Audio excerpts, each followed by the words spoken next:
Hello, guys, and welcome back to some more World of Tanks. Today, I'm talking about the new collaboration. Um, so, it's Girls Und Panzer, which is a Japanese anime about girls in tanks, basically. Now, I am a big anime fan. I do like Girls and Panzer because obviously it's got tanks in it and it's anime. But I mean, unfortunately, it is a little bit cutie. It's not. No one dies in it. It's not like Attack on Titan or anything like that. So it's not normally my kind of thing. Not my kind of anime normally, but obviously tanks makes it my kind of thing. And this was the tank they're bringing out is the main character's tank, and this is the tank that they actually brought out in the first collaboration ever. Back when the first came out on PlayStation, I obviously did it and got it for free. And basically, that was back then. That was all the collaboration was. Is just that tank and a wallpaper, I believe. So, it wasn't much, but it was pretty cool nonetheless. So obviously now we've had millions of collaborations, right? We've had June, we've had the wrestling, the Hot Wheels, all of that, and stuff. And even June, it's got a lot of war in it, but it's not really much. Not many tanks in the actual film or anything like that. And we got what we get. We've got a tank, brand new tank. We've got a 3D commander. We've got a bunch of emblems. We've got 2D commanders, and that's obviously not very tank related, right? But so I was thinking, right, we got Girls and Panzer back. That's amazing. That's going to be a lot of there's a lot they can do with this, because basically in the anime, basically it's a bit like a sports anime, but where they use tanks to fight each other.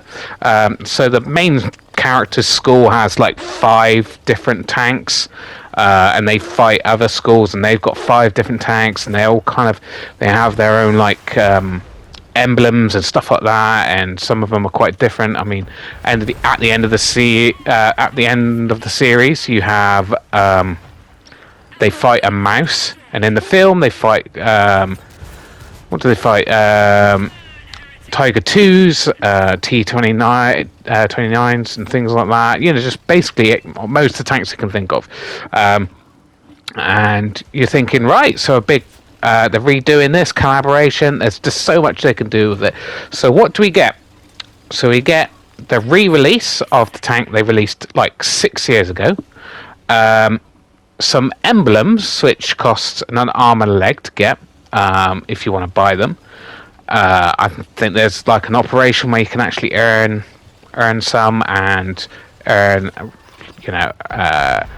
basically not costing as much money for the other things in the game, and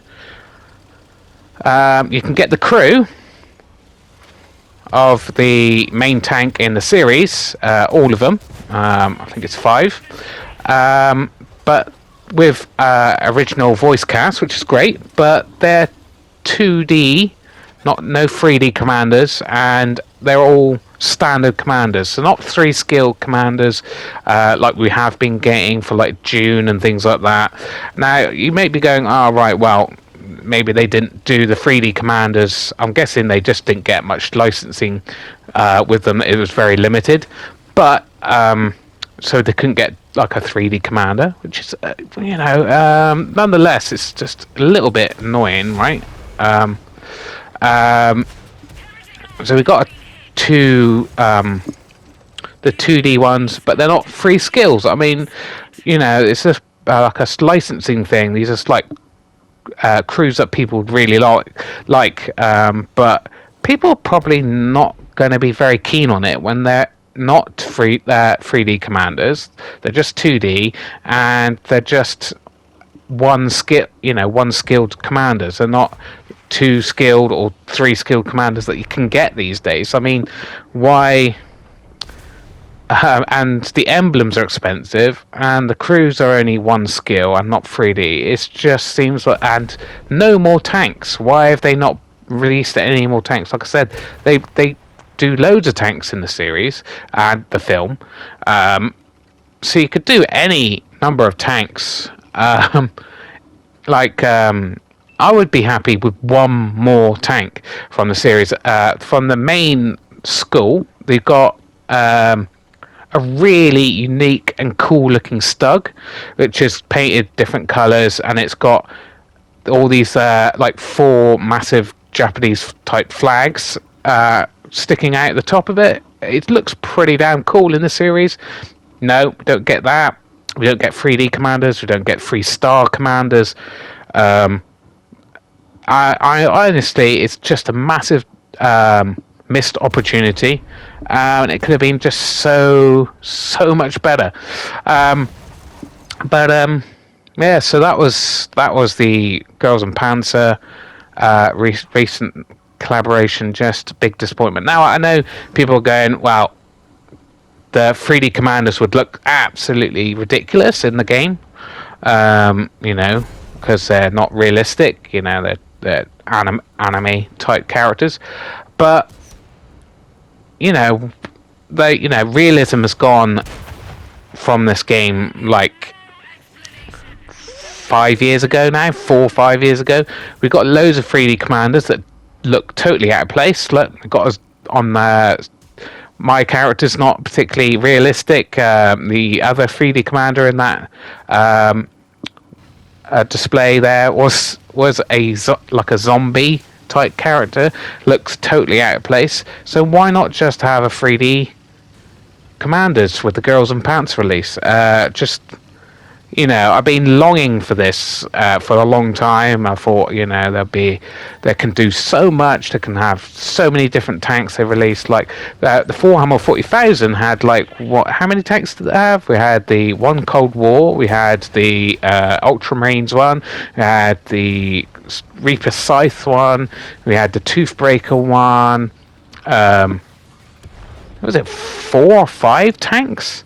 And basically, they could do like Girls and Panzer once a year and release batches of 3 to 5 tanks each time, and there'll be different ones each time with new commanders. But yeah, just nothing. It's just big waste of time and overly expensive for what you do what is available.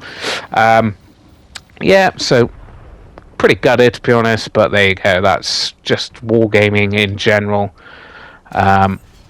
So we get to actually comment on the actual games. Last game was on the Warhammer 40,000 when I was talking about the Ignis. Had a really good game. As you could see, it was actually a very close game. It was 2 against 1. We had a light tank with a derp cannon, and he had no commander. And he didn't use his mobility to counter the last enemy tank, and I was a little bit worried about the last guy as well. Luckily he was on full health, else it might have been a bit of trouble there, but yeah, we managed to win that one. It was only a second class. I thought it was going to be definitely a first class, maybe, well, probably not a mastery, but I was definitely thinking, well, that's probably a first class, right? But no. In this game, I don't know what this guy is doing. He's pushed behind our lines, completely on his own almost. Don't know what he was trying to achieve there. And we got a guy still back in the base pretty much. I don't think he's AFK, because I think he fired on that guy, but I don't know what he's trying to achieve there. Trying to get a tracking shot on this guy. Managed to getting in. I mean, don't know how I bounced that one, but this is the reason why the town is the most important part of the map here. We are bouncing left, right, and center on this thing. We are fully upgraded on this thing now. Going for the cupola there. I'm still bouncing. It's a bit annoying there. He is a higher tank than us, I believe. I think he's so got better armor than us. Maybe our pen's not quite good enough to go through that guy, but as you can see, we are just putting shots in here. We've got almost 6,000 combined. Just the one kill. As you can see, it's actually encounter, so they could still win this. Just failing all these shots at the moment. It's really quite annoying. Bouncing every shot or somehow missing those ones. I don't know why we're missing those. But trying to feather a shot into this TD here. Again, just quite frustrating at this point. It's a pretty good game overall, but just getting frustrated with some of these shots. I just took that hit because I could know if I stayed still, I could finish him off, which we did, which is very nice. Try to track him in place as well. So we got 6,000. It is just one of those games where, unfortunately, we are placed in the middle. It does mean we can farm a lot of damage, but at the end of the game, we're just a bit of out of position to get any more damage in. Not that we needed to get too much more damage. We had a pretty damn good game. Bit worried that he might be looking in my direction because he obviously can put a big hit into us. Sounded like that we just missed a shot there coming in. And yeah, majority of the enemy team is around the cap area. Not really sure. A lot of our team is just stalled, fighting one or two tanks in on the K line. It's a little bit annoying. You just think, wow, there's only 3 tanks left. There's loads of you, just push in. And now they've finished that guy off, but there is a TD over there, and the remaining guy in like J2 is over there, so we're not getting near him. This guy, don't know what, he just gives me some free shots into him. Don't know where that one went. I may have misfired that one, unfortunately. That would have been nice. Would have gotten a lot more XP, but never mind. So anyway, thanks for watching. If you did like this video, give it a like and a subscribe, because I'm bringing you more replays like this in the very near future.